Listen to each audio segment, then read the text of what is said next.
Here we go, Chapter 3, Tarzan of the Apes. This one is called Life and Death, Chapter 3. Not the most appropriate chapter to read during the week of Mother's Day, which you'll find out why here in a second. Life and Death. Morning found them but little, if at all, refreshed, though it was feeling of intense relief that they saw the day dawn. As soon as they had made their meager breakfast of salt pork, coffee, and biscuit, Clayton commenced work upon their house, for he realized that they could hope for no safety and no peace of mind at night until four strong walls eventually barred the jungle life from them. The task was an arduous one and required the better part of a month. Though he built one small room, he constructed his cabin of small logs, about 6 inches in diameter, stopping the chinks with clay, which he found at a depth of a few feet beneath the surface soil. At one end, he built a fireplace of small stones from the beach. These also he set in clay, and when the house had been entirely completed, he applied a coating of the clay to the entire outside surface to the thickness of 4 inches. In the window opening, he set small branches about 1 inch in diameter, both vertically and horizontally, and so woven that they formed a substantial grating that could withstand the strength of a powerful animal. Thus they obtained air and proper ventilation without fear of lessening the safety of their cabin. The A-shaped roof was thatched with small branches laid close together and over these long jungle grass and palm fronds with a final coating of clay. The door he built of pieces of packing boxes which had held their belongings, nailing one piece upon another, the grain of contiguous layers running transversely until he had a solid body of some 3 inches thick, and of such great strength that they were both moved to laughter as they gazed upon it. Here the greatest difficulty confronted Clayton, for he had no means whereby to hang the massive door now that he had built it. After 2 days' work, however, he succeeded in fashioning 2 massive hardwood hinges, and with these he hung the door so that it opened and closed easily. The stuccoing and other final touches were added after they moved into the house, which they had done as soon as the roof was on, piling their boxes before the door at night and thus having a comparatively safe and comfortable habitation. The building of a bed, chairs, table, and shelves was a relatively easy matter, so that by the end of the 2nd month they were well settled, and but for the constant dread of attack by wild beasts and the ever-growing loneliness, they were not uncomfortable or unhappy. At night, great beasts snarled and roared about their tiny cabin, but so accustomed may one become to oft-repeated noises that soon they paid little attention to them, sleeping soundly the whole night through. Thrice they had caught fleeting glimpses of great man-like figures like that of the first night, but never at sufficiently close range to know positively whether the half-seen forms were those of man or brute. The brilliant birds and the little monkeys had become accustomed to their new acquaintances, and as they had evidently never seen human beings before, they presently, after their first fright had worn off, approached closer and closer, impelled by that strange curiosity which dominates the wild creatures of the forest and the jungle and the plain, so that within the 1st month, several of the birds had gone so far as even to accept morsels of food from the friendly hands of the Claytons. One afternoon, while Clayton was working upon an addition to their cabin, for he contemplated building several more rooms, a number of their grotesque little friends came shrieking and scolding through the trees from the direction of the ridge. Ever as they fled, they cast fearful glances in back of them, and finally they stopped near the Claytons, jabbering excitedly to him as though to warn him of approaching danger. At last he saw it, the thing the little monkeys so feared, the man-brute of which the Claytons had caught occasional fleeting glimpses. It was approaching through the jungle in a semi-erect position, now and then placing the backs of its closed fists upon the ground, a great anthropoid ape, and as it advanced, it emitted deep guttural growls and an occasional low barking sound. Clayton was at some distance from the cabin, having come to fell a particular perfect tree for his building operations. Grown careless from months of continued safety, during which time he had seen no dangerous animals during the late daylight hours, He had left his rifles and revolvers all within the little cabin, and now that he saw the great ape crashing through the underbrush directly toward him, and from a direction from which practically cut him off from escape, he felt a vague little shiver play up and down his spine.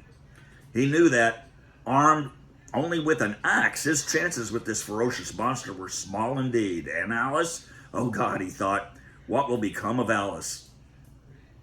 There was yet a slight chance of reaching the cabin. He turned and ran toward it, shouting in alarm to his wife to run in and close the great door in case the ape cut off his retreat. Lady Greystoke had been sitting a little way from the cabin, and when she heard his cry, she looked up to see the ape springing with almost incredible swiftness for so large and awkward an animal in an attempt to head off Clayton. With a low cry, she sprang toward the cabin, and as she entered, gave a backward glance which filled her soul with terror, for the brute had intercepted her husband, who now stood at bay, grasping his axe with both hands, ready to swing it upon the infuriated animal when he should make his final charge. Close and bolt the door, Alice, cried Clayton. I can finish this fellow with my axe. But he knew he was facing a horrible death, and so did she. The ape was a great bull, weighing about 300 pounds. His nasty, close-set eyes gleamed hatred from beneath his shaggy brows, while his great canine fangs were bared in a horrid snarl as he paused a moment before his prey. Over the brute's shoulder, Clayton could see the doorway of his cabin, not 20 paces distant, and a great wave of horror and fear swept over him as he saw his young wife emerge, armed with one of his rifles. She had always been afraid of firearms and would never touch them, but now she rushed toward the ape with the fearlessness of a lioness protecting its young. Back, Alice, shouted Clayton. For God's sakes, go back. But she would not heed, and just then the ape charged so that Clayton could say no more. The man swung his axe with all his mighty strength, but the powerful brute seized it in those terrible hands and, tearing it from Clayton's grasp, hurled it far to one side. With an ugly snarl, he closed upon his defenseless victim. But ere his fangs had reached the throat they thirsted for, there was a sharp report, and a bullet entered the ape's back between his shoulders. Throwing Clayton to the ground, the beast turned upon his new enemy. There before him stood the terrified girl, vainly trying to fire another bullet into the animal's body. But she did not understand the mechanism of the firearm, and the hammer fell futilely upon an empty cartridge. Almost simultaneously, Clayton regained his feet, and without thought of utter hopelessness of it, he rushed forward to drag the ape from his wife's prostrate form. With little or no effort, he succeeded, and the great bulk rolled inertly upon the turf before him. The ape was dead. The bullet had done its work. A hasty examination of his wife revealed no marks upon her, and Clayton decided that the huge brute had died the instant he had sprung toward Alice. Gently, he lifted his wife's still unconscious form and bore her to the little cabin, but it was fully 2 hours before she regained consciousness. Her first words filled Clayton with vague apprehension. For some time after regaining her senses, Alice gazed wonderingly about the interior of the little cabin, and then, with a satisfied sigh, said, Oh, John, it is so good to be really home. I have had an awful dream, dear. I thought we were no longer in London, but in some horrible place where great beasts attacked us. There, Alice, he said, stroking her forehead. Try to sleep again, and do not worry about your head or about bad dreams. That night, a little son was born in the tiny cabin beside the primeval forest, while a leopard screamed before the door, and the deep notes of a lion's roar sounded from beyond the ridge. Lady Greystoke never recovered from the shock of the great ape's attack, and though she lived for a year after her baby was born, she was never again outside the cabin, nor did she ever fully realize that she was not in England. Sometimes she would question Clayton as to the strange noises of the nights, the absence of servants and friends, and the strange rudeness of the furnishings within her room, but though he made no effort to deceive her, never could she grasp the meaning of it all. In other ways, she was quite rational, and the joy and happiness she took in the possession of her little son and the constant attentions of her husband made that year a very happy one for her, the happiest of her young life. That it would have been beset by worries and apprehension had she been in full command of her mental faculties, Clayton knew well, so that while he suffered terribly to see her so, there were times when he was almost glad, for her sake, that she could not understand. Long since had he given up any hope of rescue except through accident. With unremitting zeal, he had worked to beautify the interior of the cabin. Skins of lion and panther covered the floor. Cupboards and bookcases lined the walls. Odd vases made of his own hand from the clay of the region held beautiful tropical flowers. Curtains of grass and bamboo covered the windows, and most arduous task of all, with his meager assortment of tools, he had fashioned lumber to neatly seal the walls and ceiling and lay a smooth floor within the cabin. That he had been able to return his hands at all to such unaccustomed labor was a source of mild wonder to him, but he loved the work because it was for her and the tiny life that had come to cheer them, though adding 100-fold to his responsibilities and to the terribleness of their situation. During the year that followed, Clayton was several times attacked by the great apes, which now seemed to continually infest the vicinity of the cabin. But as he never again ventured outside with both rifle and revolvers, he had little fear of the huge beasts. He had strengthened the window protections and fitted a unique wooden lock to the cabin door, so that when he hunted for game and fruits, as it was constantly necessary for him to do to ensure sustenance, he had no fear that any animal could break into the little home. At first, he shot much of the game from the cabin windows, but toward the end, the animals learned to fear the strange lair from whence issued the terrible thunder of his rifle. In his leisure, Clayton read, often aloud to his wife, from the store of books he had brought for their new home.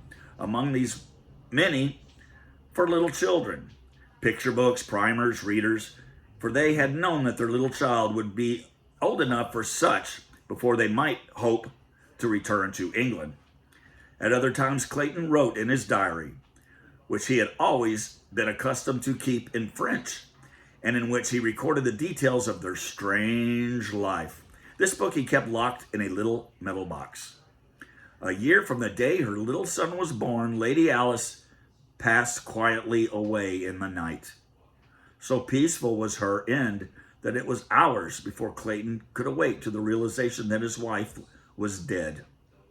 The horror of the situation came to him very slowly, and it is doubtful that he ever fully realized the enormity of the sorrow and the fearful responsibility that had devolved upon him with the care of that wee thing, his son, still a nursing babe.